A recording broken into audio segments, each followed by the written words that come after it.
Merci, c'est adopté. Nous en arrivons à l'article 7 avec un amendement 191 de M. Audissal. C'est de la coordination, Monsieur le Président. Coordination, avis du rapporteur. Défavorable parce que j'ai le sentiment que la coordination ne coordonne pas tout à fait. Je ne vais pas rentrer dans l'explication technique, mais voilà. Très bien. Même avis du gouvernement, j'imagine, puisqu'il s'agit de la suppression des deux alinéas du projet de loi. Madame la ministre, avis défavorable comme le rapporteur? Oui. Merci Madame la ministre. Donc, Monsieur Audissal, je pense qu'on aura l'occasion de revenir sur votre souci de coordination ultérieurement, non? Ou vous souhaitez répondre? Vous souhaitez coordonner tout de suite, très bien. Donc je mets l'amendement 191 aux voix avec avis défavorable du rapporteur et du gouvernement. Qui est pour? Qui est contre? Il n'est pas adopté et nous coordonnerons donc plus tard. 124, Madame Buffet. Oui, c'est un amendement de coordination par rapport au transfert, mais je le retire compte tenu de l'amendement présenté par Madame Attard qui répond à ma préoccupation. Très bien, l'amendement donc 124 est retiré. Amendement 508, Madame Attard. Oui, alors nous souhaitions évidemment revenir sur la notion de transfert. Simplement, je pense que sur cet article 7, on pourrait, après les mots « à développer », ajouter les mots « dans les domaines scientifiques qui le permettent ». C'est une suggestion qui m'a été faite et je vous la communique, afin que ce transfert des résultats ne se fasse pas de façon systématique, obligatoire, quels que soient les secteurs. Merci. Alors, est-ce qu'on est sûr de ne pas être dans la répétition pour bien écrire la loi, hein, puisque c'est quand même le texte de la commission qui viendra en séance? J'interroge le rapporteur. Moi, j'ai le sentiment que, avec l'amendement adopté de Pascal de Guilhem, c'est ce qu'on a dit exactement, quoi. Donc défavorable parce qu'on vient de satisfait. Voilà. L'avis du rapporteur, c'est que votre amendement Attard 508 est satisfait par l'amendement de Pascal de Guilhem que nous avons adopté à un article précédent. Madame la ministre, je pense que vous partagez l'avis de monsieur le rapporteur, non? Oui, mais... Appuyez sur le bouton. Pardon. Oui, moi, il me semble que c'est redondant, puisqu'on dit exactement la même chose, même si la formulation n'est pas tout à fait la même. Donc peut-être que si harmoniser la formulation nous faisait parvenir à une adhésion plus grande, pourquoi pas? Donc, compte tenu de ce qui est dit, Madame Attard, pour qu'on écrive bien la loi, est-ce que vous le retirez, quitte au besoin à sous-amender, ou plutôt à réamender, d'ailleurs ce ne sera pas un sous-amendement, ce qui a déjà été adopté par la Commission à un article précédent?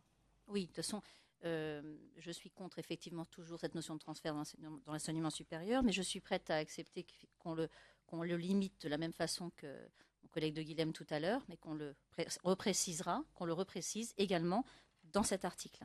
Très bien. Donc, vous êtes d'accord pour retirer votre amendement 508 et préparer un amendement à l'article 88 pour compléter l'amendement de Pascal de Guilhem qui était adopté? Tout à fait. Merci, Madame Attard. Amendement 508 est retiré. Amendement 384, Jean-Pierre Leroc. Cet amendement, c'est une actualisation des missions de l'enseignement supérieur qui met en évidence le rôle du service à l'ensemble de la société, le service de l'enseignement supérieur.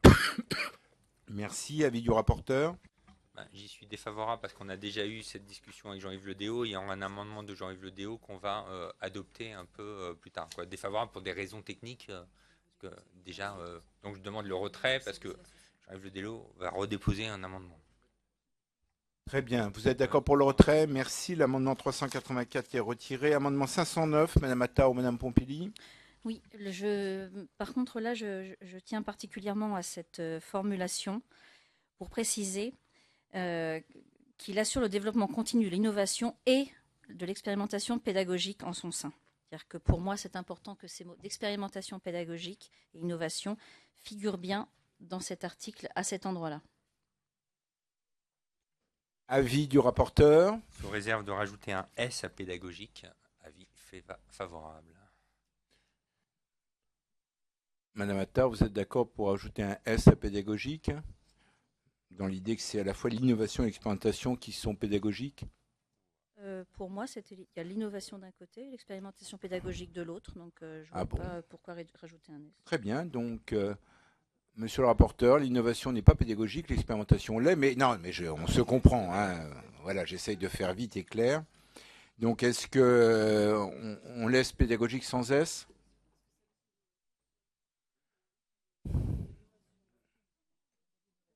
Bon, Madame Attard ne veut pas chipoter, donc est prêt à rajouter un S si Monsieur le rapporteur y tient. Madame la ministre, au fait, avec ou sans S? Peut-être défavorable d'ailleurs.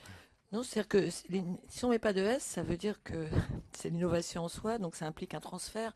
Donc je pense que dans l'esprit, il y a un S. Oui, voilà, il me semble. Très bien, voilà. Il me semblait. Je préfère le dire. Favorable. Très bien. Pour traduire parfaitement la pensée et la démarche de Madame Attard, rajoutons un S à pédagogique et je mets aux voix avec l'avis favorable du rapporteur et du gouvernement l'amendement 509 qui est pour, qui est contre, il est adopté. 624. Je vérifie parce que... Ah, voilà, je ne vous voyais pas. Madame Lousteau, Oui, pour présenter le 624. oui, pour vous présenter sommairement le 624, parce que je crois que c'est une discussion que vous avez déjà eue hier soir. Et elle porte sur, sur une manière d'affirmer que l'enseignement supérieur participe à l'aménagement et à la cohésion sociale du territoire. Effectivement, Madame Lousteau, vous avez raison. Nous avons déjà eu ce débat. Nous avons d'ailleurs adopté des amendements en ce sens. Monsieur le rapporteur, sur cet amendement? Avis défavorable parce qu'on a déjà adopté hier le 162. D'accord. Donc vous le retirez, le 624. Merci. 335, Monsieur Braillard. Défendu. Défendu. Avis du rapporteur sur le 335. Défavorable pour les mêmes raisons, puisque, à mon avis, satisfait par l'alinéa 3 de l'article 7 que nous avons adopté hier, même si... Ah non, bon, on s'est arrêté au 4 hier, que nous allons adopter dans quelques minutes. Très bien. Donc, demande de retrait ou de rejet. Monsieur Braillard. On fait confiance au rapporteur, donc on retire. Vous avez raison. Il faut faire confiance au rapporteur.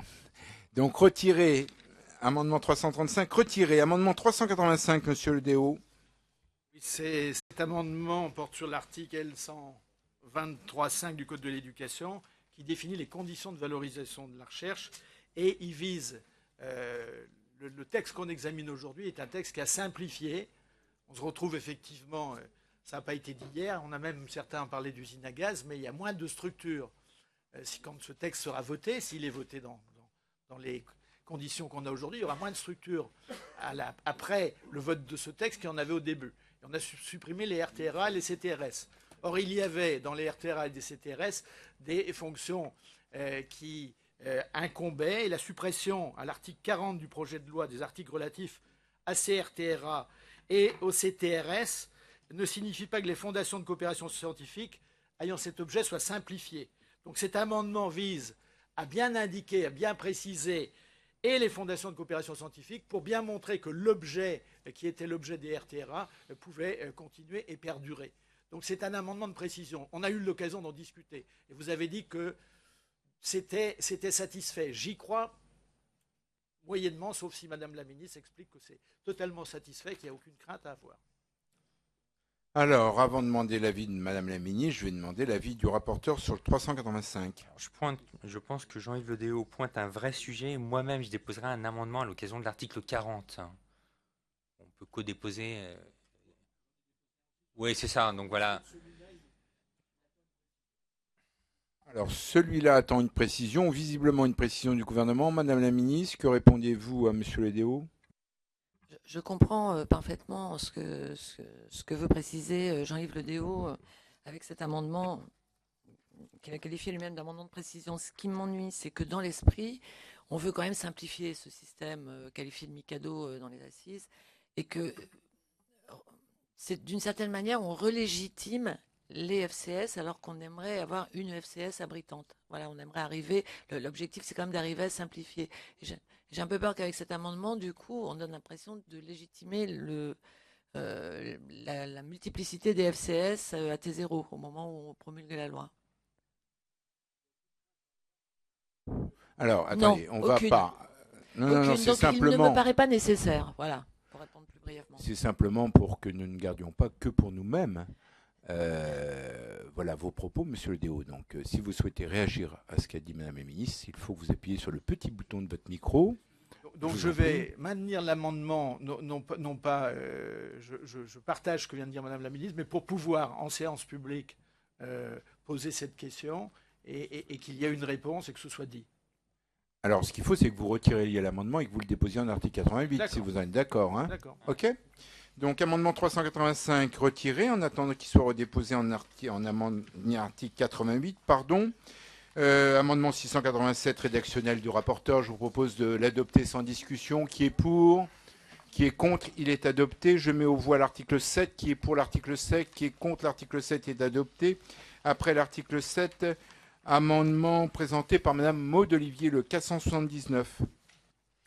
Oui, donc la proposition, c'est d'insérer après le troisième alinéa un alinéa qui serait ainsi rédigé.